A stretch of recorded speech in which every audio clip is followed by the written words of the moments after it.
Good evening, Banjo adventurers, and welcome back to another video lesson. I am on the move again. Sick of walking up these bloody hills. As soon as I set off, I'm out of bloody breath. Right, I found a way to I found a way to fasten up my banjo so that I can carry it a bit like a backpack. Look at that. Yeah, proper path of the hobo. Proper wanderer now, aren't I? So yeah, welcome back to another video lesson. And today we're going to be we're going to be learning a new right hand strumming pattern technique called drop thumbing, and it is equally as important, in my opinion, as the basic frailing strum. Look at that tree over there. That is a perfect spot for our lesson. Let's go over to that tree, set up the camera and learn about drop thumbing. Oh, and before we do that, I've got a question for you. What does Lego, buttermilk, my gammy thumb and that banjo on the back of my neck all have in common? Good question, that, isn't it? What could it be? Stick with me and you'll soon find out. That looks like a brilliant spot for a banjo lesson. What do you say? The old lightning tree. Let's go have a sit down.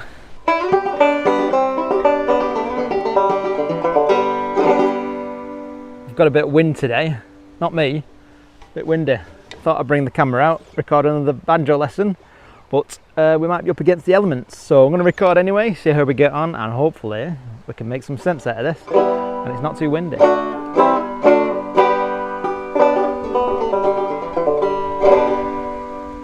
So welcome back to another Banjo Adventures video lesson, and in this video today we are going to be taking our right hand basic frailing strum. We're going to be elevating it by adding an extra note in there. So you know, with our basic frailing strum, we hammer down, we bring our hand back up, we strum and thumb.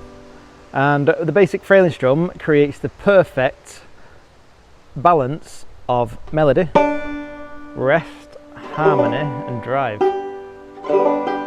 And that's why it's the first strumming pattern that we learn. Now, it's not the only strumming pattern that we learn, but it is definitely the first. Now, if you ask most accomplished clawhammer banjo players if they could go back to the start and do it all over again, what would they do first? I think unanimously most of them would probably say they would like to learn, or like to have learnt, drop thumbing first, because a lot of people see it as an advanced technique when it shouldn't be. If it was up to me, I'd actually teach drop thumbing in parallel with the basic frailing strum, because they complement each other so well, and it's you know, once you get good at drop thumbing, you can integrate the two almost seamlessly.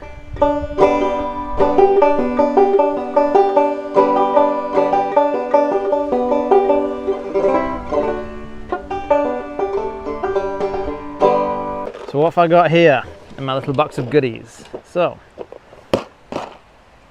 what I want you to do, nearly lost it, is think. I mean, it's Lego, no surprises there. Got Lego in here.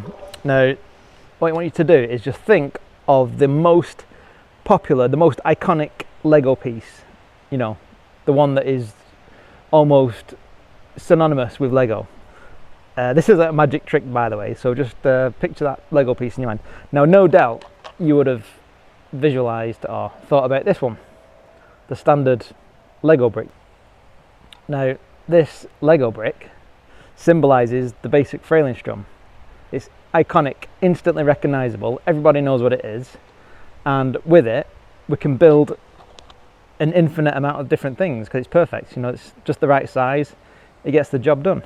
And then when you add other colors which can represent the chords, you know, red could be the G chord, green, you know, your D7, blue could be C. Now, with a combination of different colours and these bricks, you can make all kinds of interesting creations. But with that comes limitations. Now, limitations isn't really a bad thing, because it nearly went again. Spider senses. So obviously with the clawhammer, we've got that downwards picking motion, haven't we? And with it, like I said, limitations, but it's not it's not like a disability, it's just that's just the way a clawhammer plays. It's a downwards picking motion. So obviously 4 actions: strike, we rear back, we strum and thumb.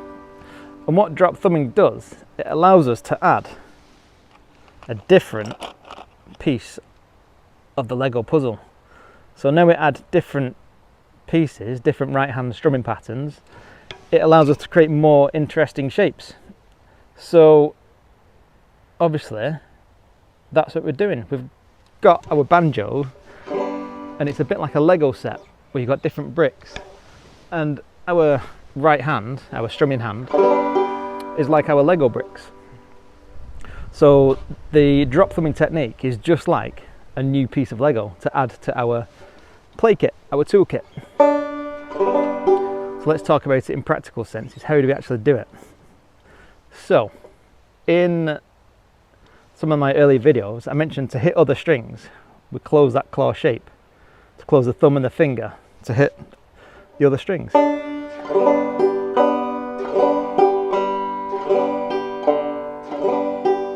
And the reason why it's called drop thumbing is because our thumb gets in on the action.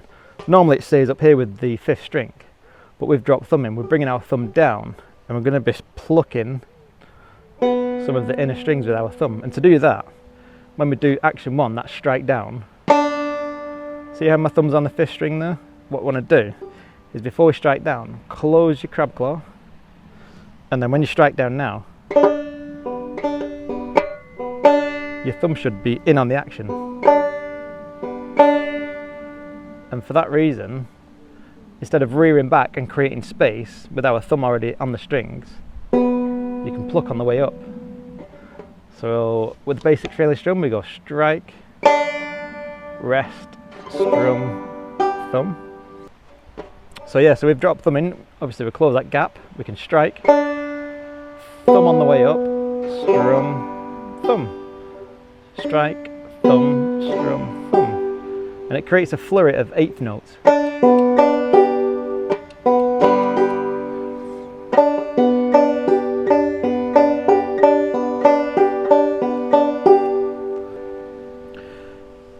And the exciting thing about drop thumbing, it brings us closer to those crazy finger pickers who can pick away at the speed of light. We don't have that ability because we're limited with that downwards picking motion.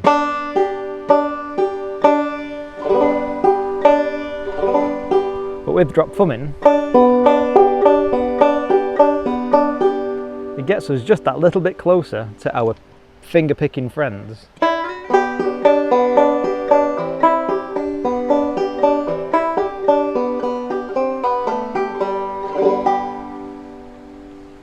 So let's put that into practice and put it into an exercise that we can relate to. So let's go back to the tune Skip to My Lou.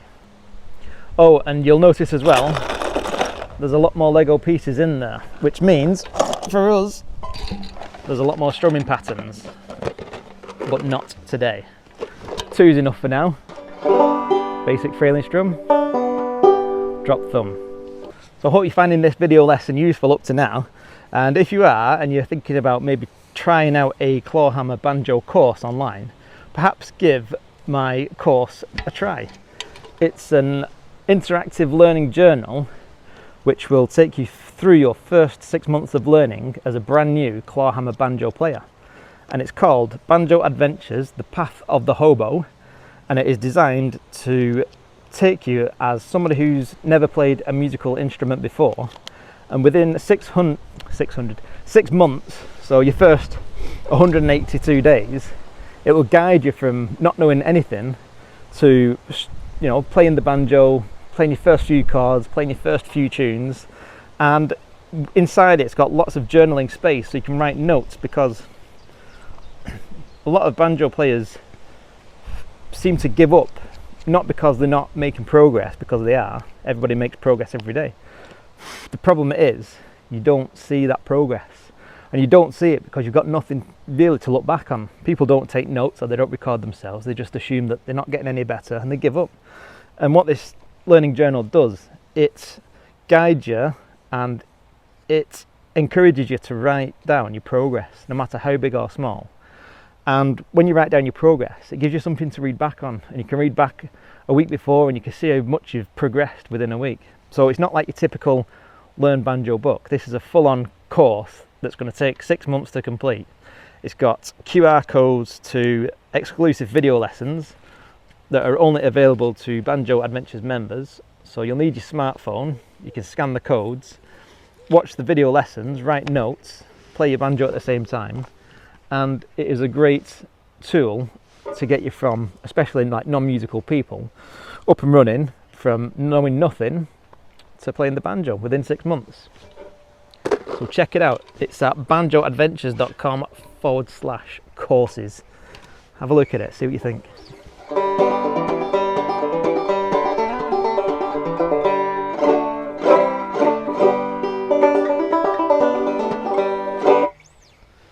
So let's take the tune Skip to My Lou. Lou, Lou, skip to my Lou. Can you see that? 6 syllables. Lou, Lou, skip to my Lou. 6 syllables.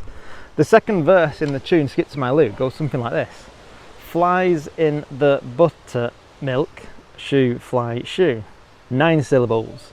So in the second verse of the tune Skip to My Lou, it's got an extra 3 syllables. But why does that matter? Because it doesn't really, because using the basic frailing strum, we can play that second verse. Flies in the buttermilk, shoe, fly, shoe. Flies in the buttermilk, shoe, fly, shoe. Flies in the buttermilk, shoe, fly, shoe. Skip to my Lou, my darling. So what the hell am I talking about? Buttermilk, flies. Well, think about it. Is it buttermilk, buttermilk. Flies in the buttermilk, shoe, fly, shoe. Flies in the buttermilk, shoe, fly, shoe. So say if you wanted to play that particular verse, note for note. Flies in the buttermilk, shoe, fly, shoe. Perfectly fine with the basic frailing strum, but if you wanted to add more melody and hit those syllables, you don't have to. Remember, this is art at the end of the day, you can make it however you want, but this is just an example of how to incorporate drop thumbing into a typical tune. So, flies in the buttermilk. Flies in the buttermilk, shoe. Flies in the buttermilk, shoe, fly, shoe. You see what I did there? I tried to play it as slow as possible. Flies in the buttermilk, shoe, fly, shoe. By using drop thumb in the tune we've learnt already, on those lower strings. Buttermilk, shoe, fly, shoe. Flies in the buttermilk, shoe, fly, shoe. Flies in the buttermilk, shoe, fly, shoe. Flies in the buttermilk, shoe, fly, shoe. Skip to my Lou, my darling. Just one example of how you can incorporate it. Now you could actually play the full tune, Skip to My Lou, just drop them in.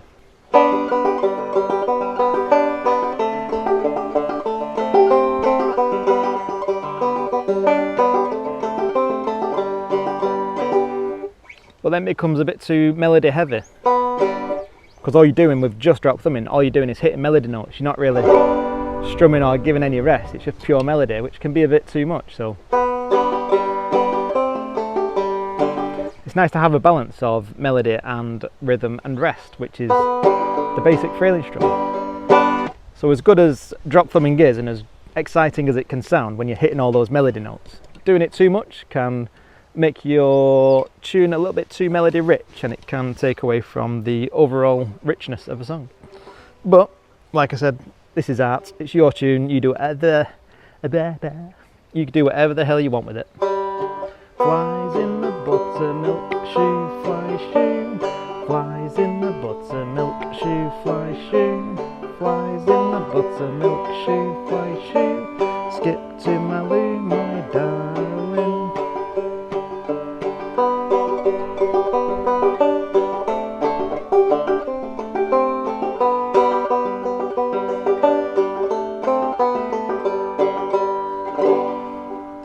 Yeah, so drop them in, I like it. I'll get a close-up in a second and I'll show you exactly what my hand's doing.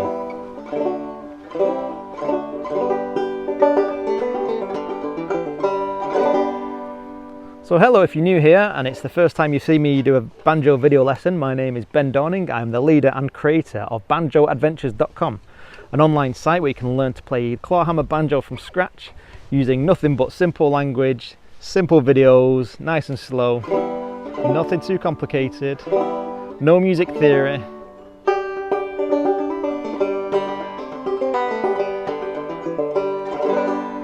And normally I do all my video lessons outside, provided the weather's okay.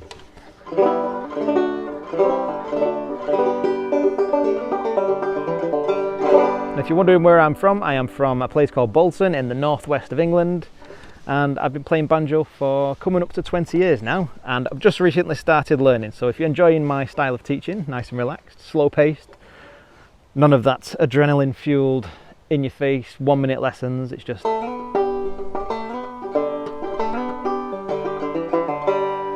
nice and easy, chilled, the way it should be. Yeah, so come and check out banjoadventures.com. I've got online courses, I've got memberships, and I just watch my videos on YouTube, free lessons. I've got tabs available at the bottom of the links on the descriptions of these videos. So yeah.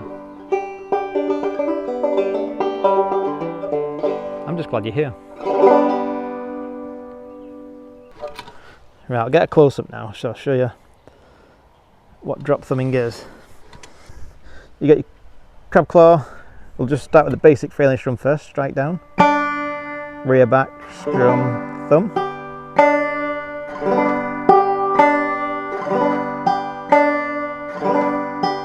Now when we do drop thumb, we want to close that gap straight away and then strike down. You'll see how my thumb just lands in the action. It gets in on the inner strings. So strike down, thumb's already there, and your thumb doesn't need to be right underneath your string. You only need to get the tiniest little bit of your thumb on that string to pluck it. So, see my thumb? It's almost like you're just catching it. So I'm hitting the first string there, my thumb gets stuck in. So I'll do it all in one go. So it's going to go 1, start again, 1, 2, 3, 4. Now on the third action, you can either strum or you can pluck. I'll show you is pluck, pluck, strum, thumb. 1, 2, 3, 4. Or you can pluck on the third action. So you can go 1, 2, 3, 4. And if you pluck on the third action, you really create that nice flurry of melody notes.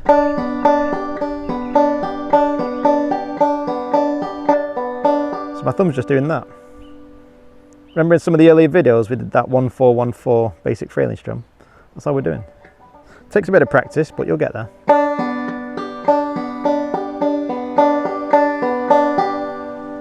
So what I'll do in the exercise section in Banjo Adventures, I'll put loads of drop thumbing exercises just to build up that strength, that muscle memory, and we can get used to doing this action.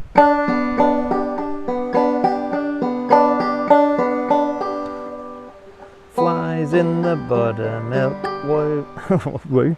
Flies in the buttermilk, shoe, fly, shoe. Flies in the buttermilk, shoe, fly, shoe. Flies in the buttermilk, shoe, fly, shoe. Skip to my loo, my darling.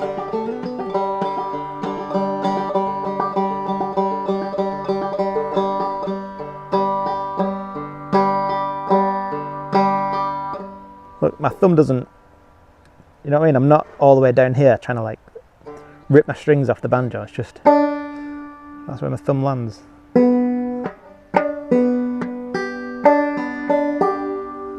So I hope that's clear enough anyway. Right, so what we'll do now then, just before we finish this video lesson, is we'll just do a very simple drop thumbing exercise. And all we're going to do is, we're going to start with the basic frailing strum on the first string. I'm going to do that twice, and then we're going to do a drop thumb. So basically that's the first and the second string, so first, second, first, thumb. And then we're going to go back into the basic frailing strum. So we're going to do 2 of each, so it should sound like this.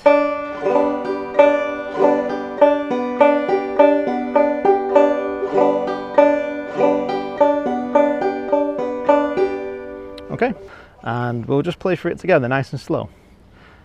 And as always with these play along exercises, if you want to slow the video speed down, you can do using the gear icon in YouTube. And let's just crack on with it. Ready? I'll count you in. Yeah, let's get used to doing drop thumbing. So 1, 2 and 3, 4 and.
One more.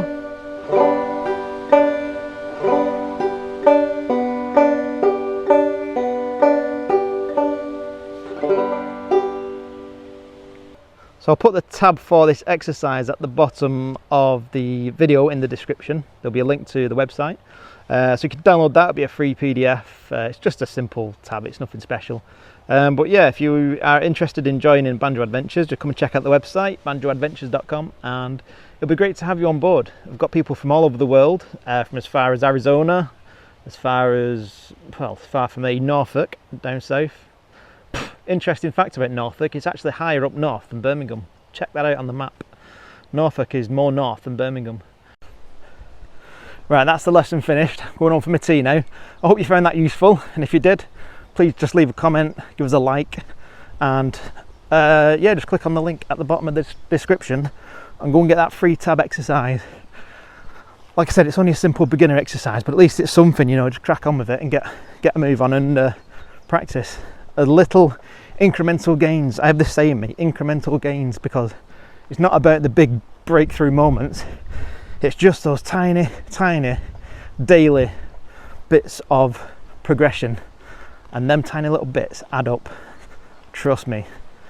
Just boil the kettle. In between boiling the kettle and making a brew, just go and pick up your banjo for a couple of minutes, have a blast on it. Them tiny little bits all add up. So thanks for stopping by, and I'll see you on the next one.